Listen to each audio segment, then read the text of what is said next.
Hello, and welcome back to what is the first episode of the new hybridized version of Hunting with KRM now. It's going to now be Hunting and Fishing with KRM now. Oh, how lovely. He turns it off, right? Yeah. Well, anyway. This is a new game I've been playing a lot of for the past 4 days. Probably racked up a good number of hours in this game. I've got myself up to level 24 considerably recently, not at where I just was in the middle of this pond up here. I'll be honest, I don't know what's up there. The game tip says that there's lake trout there. I haven't seen them, so I don't know. Anyway, this is Call of the Wild, the Angler. And if you don't know what that is, if you can't tell by the icons for fish that you can see scattered across the map, it is a fishing game, which is made by the same people who made Call of the Wild, The Hunter. Well, anyway, let's get into this, shall we? Basically, this is a very interesting game, where you have multiple methods of fishing. Kind of like how Hunter Call of the Wild, you have a gun, and you hunt deer, bear, really any animal. This is a game in the similar vein, where you catch multiple different kinds of fish. Some of them, like my burbot here, very nice, very big. Should not have caught him when I caught him. I had a 11-pound line. And this guy, he was easy. I didn't even realize he was a diamond until I reeled him in. But yeah. Basically, Rods, we sell them. Welcome to Taylor's Tackles. I'm gonna just quickly... Yeah, I'm gonna knock this down. Oh. No, I ain't doing that. I'm not gonna have that like that. Because something I've noticed in this game is that the volume for the people are deafening. It's really weird. It's like the loudest thing in the game, and I don't really know why. Simplified Chinese? Oh, I guess I must have accidentally went down and hit those, but that should work, hopefully. But anyway, now she shouldn't be deafening. She ain't even gonna talk to us. Well, yeah. Well, here's the main gist. You have spinning lines, which are basic lines. You can use these for most things in the game. I'll be honest, I don't know how the bait casting and the match lines are different. I really don't. I don't actually know how they differ. They're pretty neat, but, I mean, it's kind of like I just don't know what they're used for. However, I know the spinning rods just about used for everything. Now, the spinning and the feeder. Those are the only two that I actually know how they work. The feeder is for bottom fishing. You can put weights on the hooks and it sinks to the bottom. It's really good for catching catfish. Meanwhile, spinning, you can do a lot of things. You can use jigs. You can use just basic floating, and you can use lures. And, just so we get this little introductory video going, look right there and you can see the strength of the rod and the max line strength. The strength of the rod basically determines what you can catch with it. So basically, if a fish is bigger than that 4 pounds, chances are you aren't reeling it in at all. And it's going to stress out the rod a lot. And that line strength right there is at 2 pounds, well, 2.20 pounds, right? So, pretty basic. But, let's move over to reels. Now you see, the reels have max drag, which is basically how much, from what I understand, the pressure it puts on the fish. So if a fish is trying to get away, that drag is going to slow it down. And that strength is how much line you can have. So if we go back to rod, you can see we can have a maximum line strength of 2.20 pounds. Which means we cannot put a better... Like, we can't put a super strong, like, strength 7 on, like, this thing. Because it's not going to work. But we can put a pretty good... Like, we can put this one right here on this one over here. It's very basic. Basically, max line strength is the line that you can use. And you gotta be kind of careful with the reels, because sometimes they don't work, so just try to typically just go for the same one that unlocks. Like, I should have just gotten this one at 22, right? Which means I go down to the 22, these two, actually these, yeah, these 4 here would work together. And then here's the line. They have different strengths, different things, and I'll be honest with you, the strength is the only thing I worry about, because I don't know what visibility does, because this stuff has high visibility, fluorocarbon has low, and braided has moderate. I really have no clue what they actually do.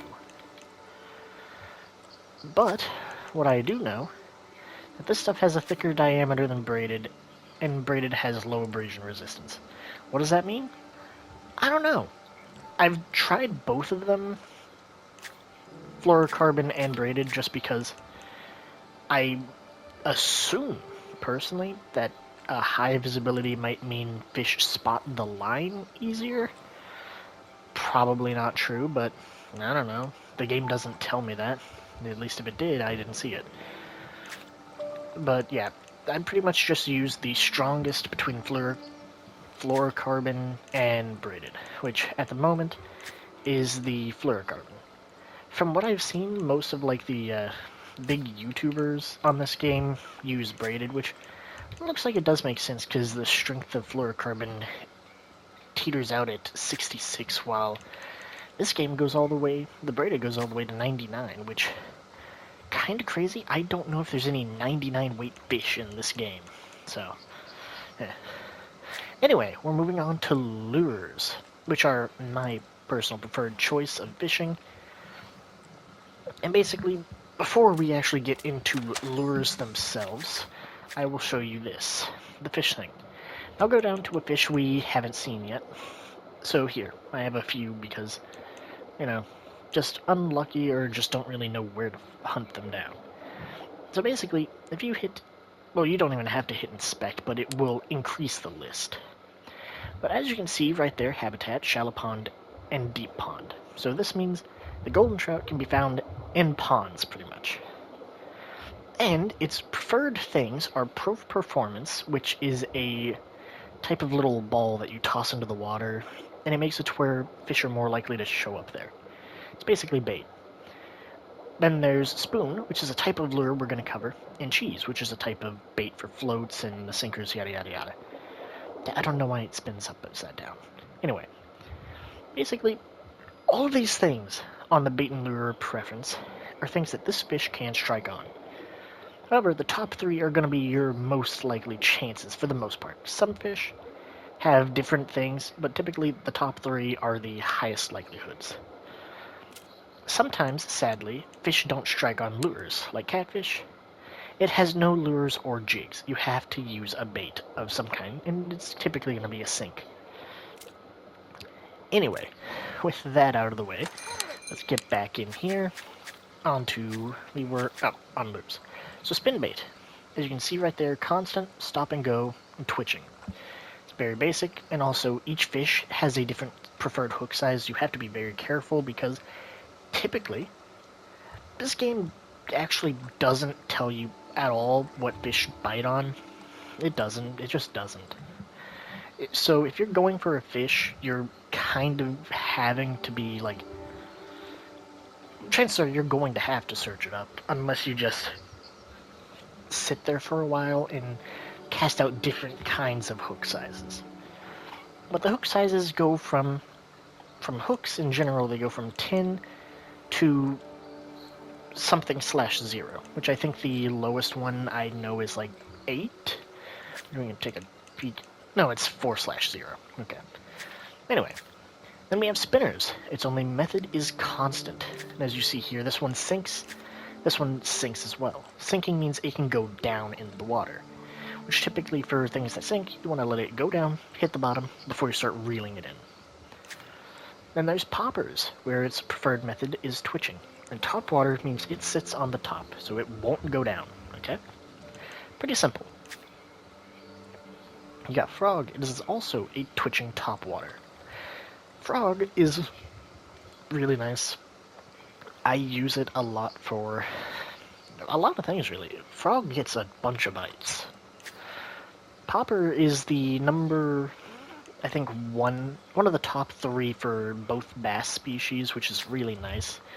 Spinner is really good for a lot of different species. I found it really good with trout, and I believe, yeah, no, it was that one right there. Spinner hook size 6. I use that to catch my diamond salmon, and I've gotten a lot of gold trout out of it. Then we get to spoon, which is another sinking constant. It basically is the same thing as the spinner, but it's a spoon for some reason. Yeah. Then there's swim bait, which has, I believe, a new one that we haven't seen yet. Yeah. Stop and go, where basically you reel it in a little bit, let it go, then you reel it in a little bit more. I personally prefer the jerk bait to the swim bait, but to be fair, some fish probably don't have jerk bait and prefer swim bait, but yeah. Because jerk bait, I just prefer to do the twitching technique. To stop and go, I'll be honest, for me, I have trouble doing it. It sometimes feels really finicky for me, so I prefer either twitching or constant. And jerkbait, my goodness. There's one spot, because after I show you like the basic intro to these things, I'm gonna tell you some of my preferred spots, show you catching a fish or two.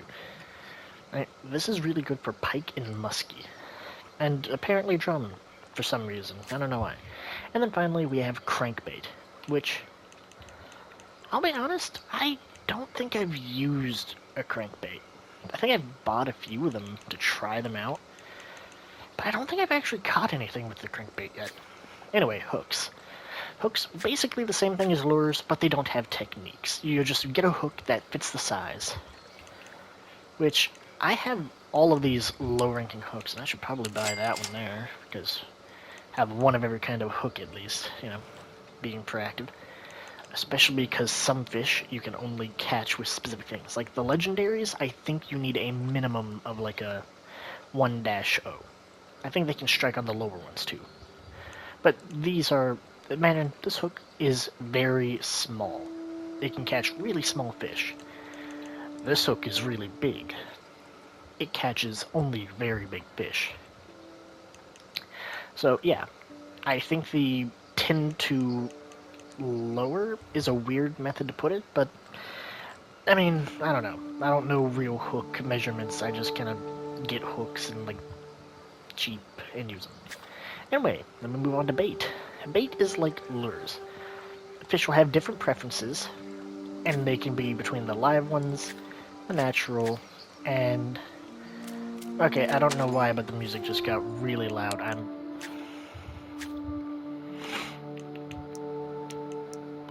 No.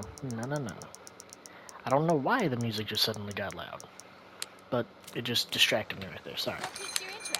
Okay, we were on baits. It's basically like the lures, different fish will have different preferences in bait, and there'll be between natural, live, and the bottom baits, which the bottom baits can only be used for dragging. However, despite that, some of the lives and naturals can also be used on the bottom, like cheese. It is the top thing to catch channel cat. Now, ground bait is not an actual bait. You don't put this on the hook, you don't put this on the thing. Also, some of like the naturals and I believe the bottom baits you can just throw into the water, which is the main reason for ground baits. You take this and you throw it into the water, and they make it more likely, which is also where we have pro performance. Yes. Pro Performance, I think, is for like most trout and things. I don't know what these ones are really for. I'd have to go through all the different fish. And Match Blend is, I think, the best for catfish, if I remember right. Anyway, these go into the water. These go onto the hooks. And we have the floats. I'll be really honest. I don't know if the floats do anything. You need them for the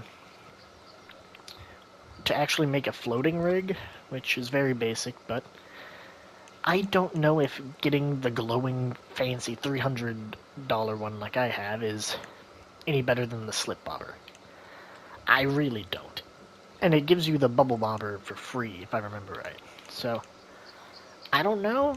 At first I thought it might do something, but I don't think it does. I could be wrong, but it doesn't really tell you anything more that it just, oh yeah, this thing goes underwater, you're getting a bite.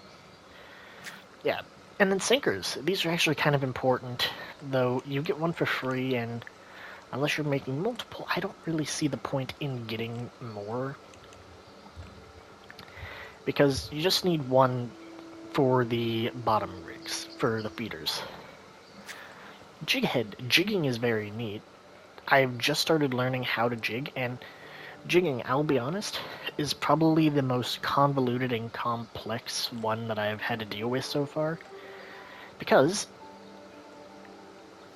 unlike the baits, where, as you can see, minimum hook size and max hook size, that's basically what hooks you can put them on, right? Which is pretty neat. Like, some can go from hook 8 all the way to 4-0. Meanwhile, some can only go to 6. That's... yeah. Like, some of them have very small requirements. Meanwhile, some of them are very nice to have. Like, for me, I personally prefer minnows, because they cover everything, and the majority of the fish, at least on this map alone, take the minnows. But, typically, if you're using bait, your hook sizes won't be of much importance. But jigs, they are very important because you have light, medium, and heavy. Now, I don't know why, but some of these, the soft plastics, which are used for the jigging, don't go on to the other hooks. It's weird. Because see, you need type medium, then the larges, and extra large. Do I have an extra large?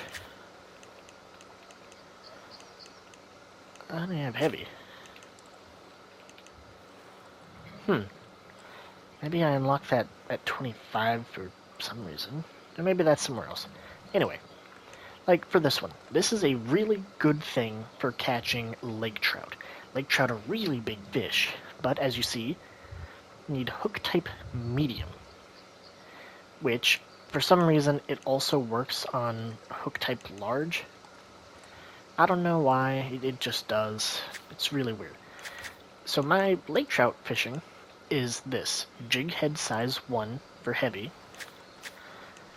with a worm, with a hook size minimum 2. It's really good for catching lake trout. I shouldn't be catching a lake trout at this level though. So really just look at the hook minimum and the hook max, and try to sync it up with whatever jig head you need, right? And then there's the equipment, which are these, which, I'll be honest, I think are just skins for the boat, like the boat motor, because they don't really do anything. And then the catapults, which I have not bought one because they are really expensive for, like, no reason at all. It's weird. But, yeah, this basically lets you just launch the thing. And this one's the best, obviously. You can shoot it really far, or just kind of toss it out in front of you. But yeah, they're really expensive for, like, no reason. Like, that's $40,000. I could make that pretty quickly if I just sit here and fish for hours and hours on end. But, let's be honest, who wants to sit in the same place and fish for the same little tiny... Like, I could make that money considerably quickly just fishing for the trout or the bass, because they're really easy to reel in. But if I want to make some big money, I go for lake trout and something like that. Anyway, that's the base of these equipments. You can also get, like, clothes for cosmetic reasons. I got glasses. And you can also get different skins for your boats. And also cars, which are really cool. I have my personal favorite already on the things. And you can sell your equipment if you don't want it, which, I'll be honest, I wouldn't recommend it. Like, there's no real reason to sell your equipment, because, just look at this. You have infinite storage. You can have unlimited amounts of rods and reels, because I know, because I had all these in the storage, and I had bought 2 more, and I just kept adding them in. You don't have to sell your rods and reels, from what I understand. If that changed or something, I'm sorry about that, but yeah. But, yeah. And also, you're going to see here, we're going to be able to expand that in here, actually. So basically, storage is just how you pull things out and put things back in. So, like, if I needed to throw the level 9 hook away and pull out, like, the level 1 hook, I could do that. You can also access your storage from the back of a truck. So keep that in mind. You don't always have to come back to Sophia here to do that. So basically just keep a truck handy if you need access to your storage. Local souvenirs, they can be used to buy hats. And basically a bunch of different things that are unique to this place. Which some of these things are kind of dependent on things you do. Like, I can get the Bigfoot bottoms and top if I hunt down a bunch of, like, different things, and typically I think they're related to finding Bigfoot-related stuff. Or just completing random events all around the map. Like, I don't think it actually shows them on the map, but, like, ooh, for example, over here, and also these icons, I'll tell you how to make them and what they stand for later. But out here in the middle of this lake, there's a little scanner that you can pick up information for. There's a few more scattered about. I think there's one down over... Yeah, there's one planted down in there, right at that fish marker I have. And that's probably a watchtower I need to get to, honestly. But yeah. After the random souvenirs, which are of no importance, there's equipment, which backpack expansions, kind of cool. I mean, it's useful if you want to get more stuff. I'll be honest, I don't really need to. But this one right here, the tackle box expansion, is so nice. I will tell you with entire honesty, the first things I recommend getting, from my experience, because I bought a lot of junk in this game already, and I've kind of figured out what I should have gone for and what I shouldn't have gone for after all that. Try to get the tackle box expansions as soon as you can. Also, complete the main story quest first. Because at first you have, like, a single storage slot. Like, in your backpack, you're gonna hold, like, 1 rod, 1 reel, 1 line, and I think, like, a small handful of bait. Like, I think it's this top row right here. Either this top row or the top 3. Like, you do not have a lot. Like, you have nothing. And, yeah. But basically, local souvenirs, go to equipment, get the tackle box expansions. They are beautiful. And also, you can get some pretty good rods and reels if you save up a ludicrous amount of money. Which makes me think people, like, cheat on... There's got to be some kind of cheat or exploit to get that much money, because...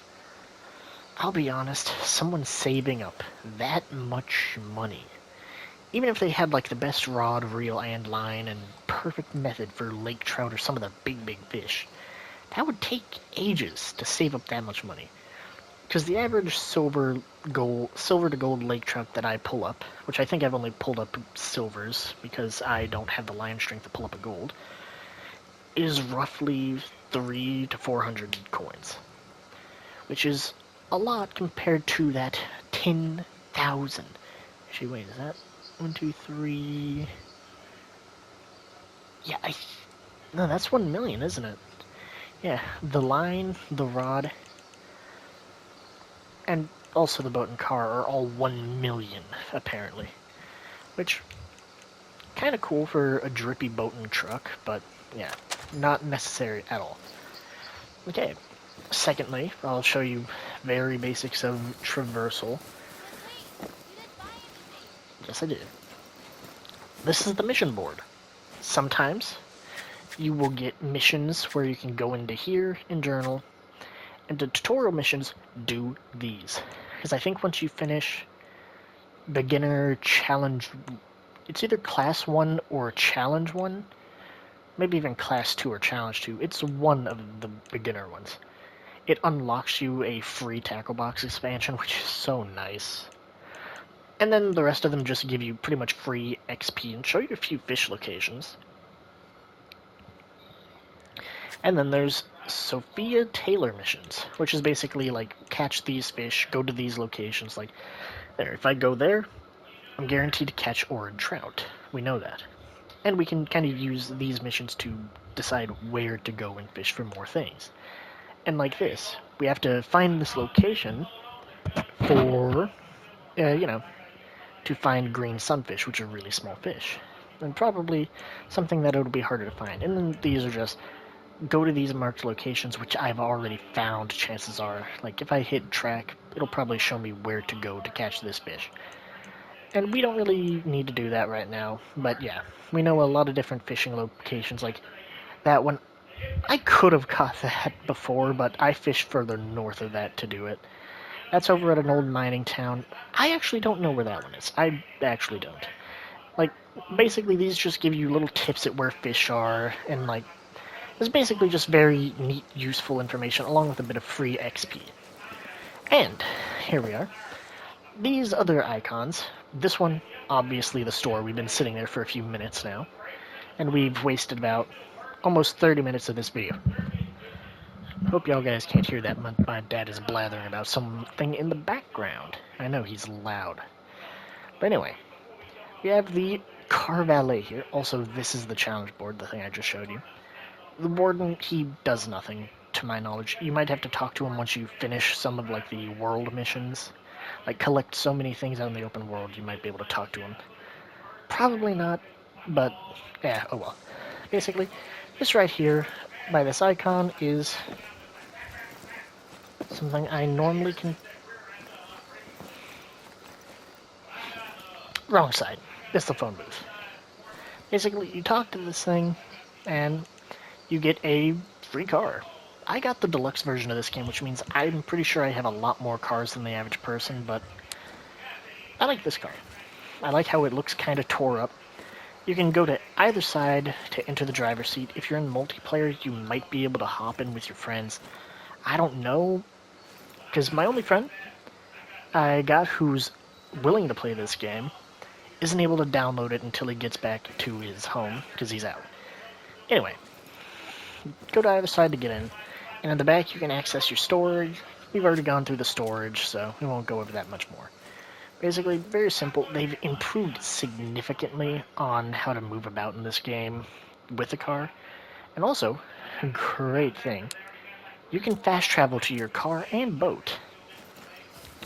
And now, which I personally hate, that you can fast travel to the car and the boat. But you can't travel to their kiosk, which typically isn't that big of a problem, because like right here, most trailheads have either a car valet or a fishing hole, if not both. As you can see, just driving past most of these things, we can see that. But in places like over here, scenic areas, like here, this point of interest, we can also see the car valet. We cannot fast travel to either that. We can fast travel to the point of interest? Oh, well, I guess I learned something new in this video too. Hey! Because I'll be honest, I've tried fast traveling to these before, and it just gives me the same thing as like trying to fast travel to the boat valet. It tells me to track. I've never been able to fast travel. I'm guessing that must have been a glitch confusing the two. But, hey, you can fast travel to apparently points of interests, the car, and also the boat, which we're going to go to the boat now, just to show you what you look like, okay? So, typically, most boats are going to be very, very obvious, okay? Basically, you just run off and... Why did the music suddenly get so loud for no reason? My goodness. You know what? You know what?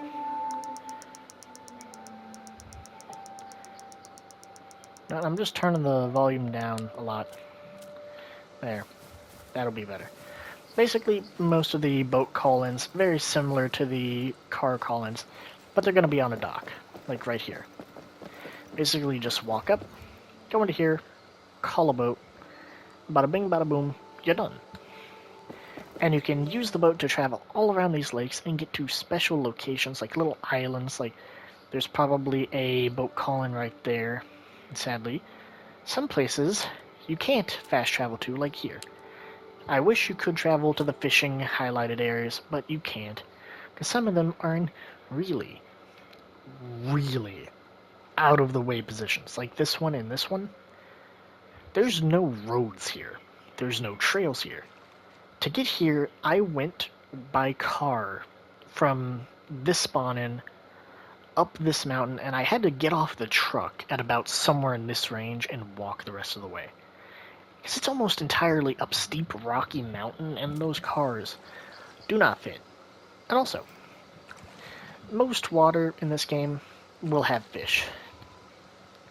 But at some water, which may be here, if we get lucky, we can actually see fish hopping up and down. Which, it seems to be morning, so chances are there are fish here, but to actually see the fish jump out of the water, you kind of have to be lucky, looking at the right direction, because it happens real quick. Sometimes you'll see the ripple in the water after they jump, or sometimes you'll just see the fish swimming about. Like y'all heard that sound. Like y'all heard the waves splashing against the dock. But you hear that one where you heard a significant clap afterwards, like the... Yeah, that was the sound of the fish jumping out of the water, which I'm assuming happened just over here off of our peripheral. They can really do it anywhere.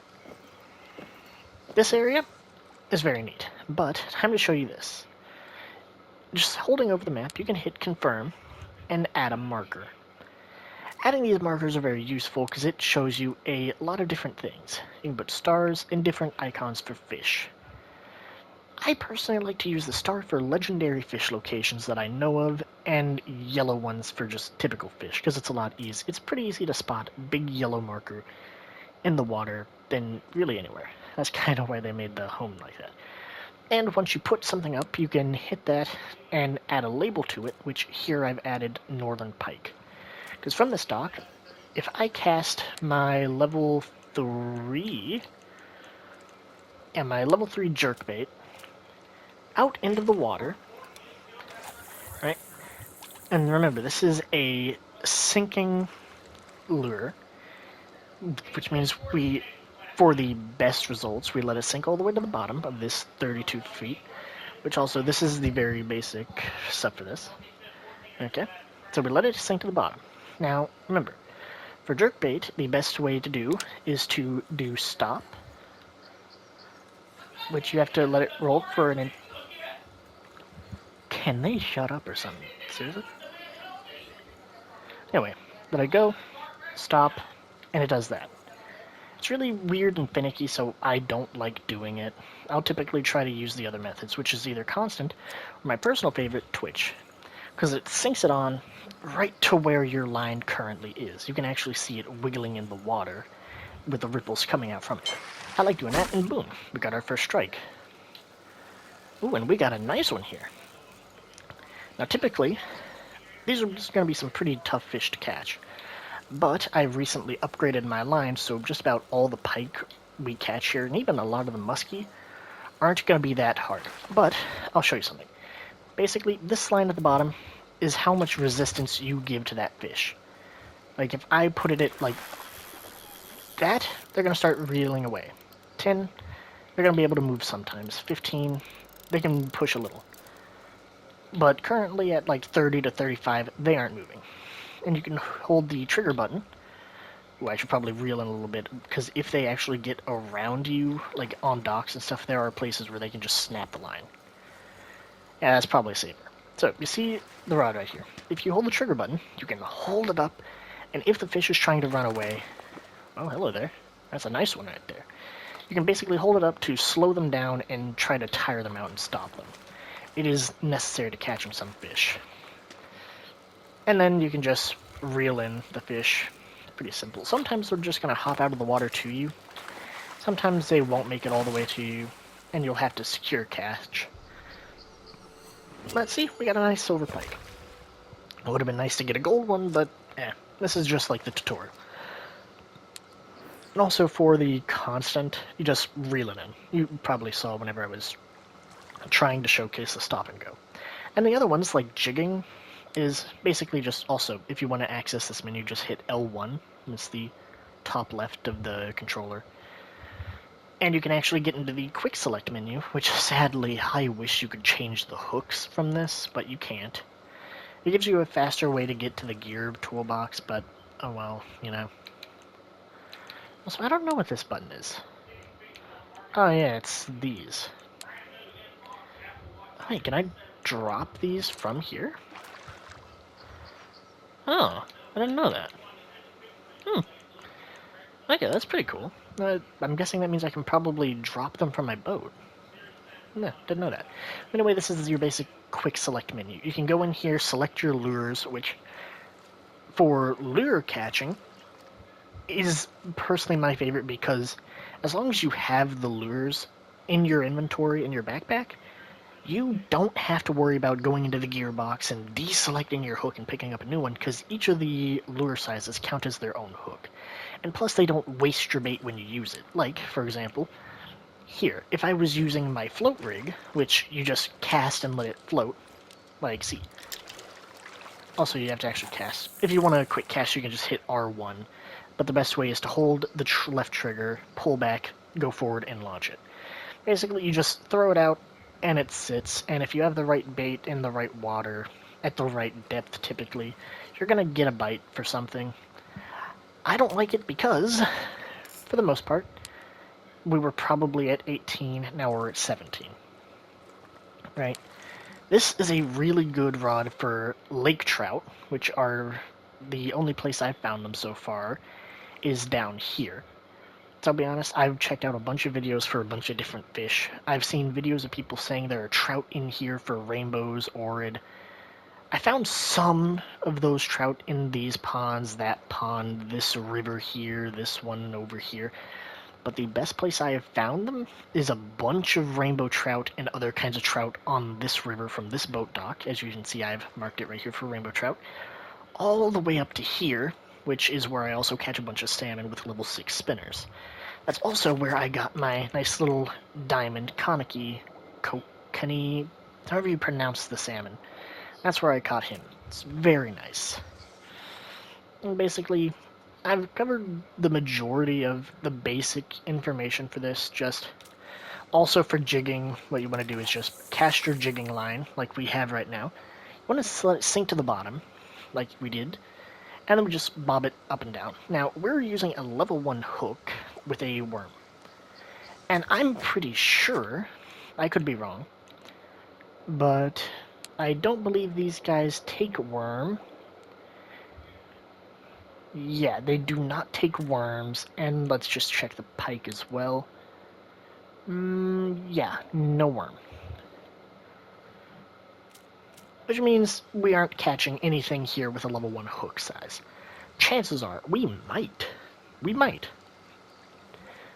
But the odds of that are very low. But I really like the jigging. I'm getting used to it. Though jigging has such a small area of fish that actually go for them, sadly, in this game. Well, at least on this map. There are, I think, 3 other maps, because there's Africa, Norway, and Japan, which are all beautiful maps. Unlike Call of the Wild, where some of the maps, whenever you start going out into the middle of nowhere to look for stuff, it starts looking just like reskins of old maps. This map and the other ones that I've been to so far are each very individual and unique. And especially this, I have to give my hats off to them for this, because the map just varies so much from the left to the right. Like, over here you got the nice lush forests and big open ponds, and like, over here you have this thin river that dominates everything, and it's just all in like mountains, and there's hardly any trees, and it's just like white rock. And then you get to kind of like a deserty area that looks like it used to be a mine, which it used to be a gold mine over here. Fun stuff. Into this giant deep thing with a dam just blurring half the thing. It's such a cool thing. The other maps are also very unique and cool, but this one by far has been my favorite. And from the majority of what I've seen, it's most people's favorite fishing map. But anyway, getting off that, we have other things. We have the salmon, and for the most part, that's been the tutorial for this video, and now we're getting about to the wrap-up point of it, and thank you all for watching. I hope you guys enjoyed this tutorial. If you have any further questions about this game, please do tell me, and I will try to answer it for you in the comments. If not, well, I hope you're enjoying, because this is going to be another main staple of the hunting series, which is going to be changing its name as soon as this video drops. Thank you all for watching. Have a great day, and I will see you all later. Peace.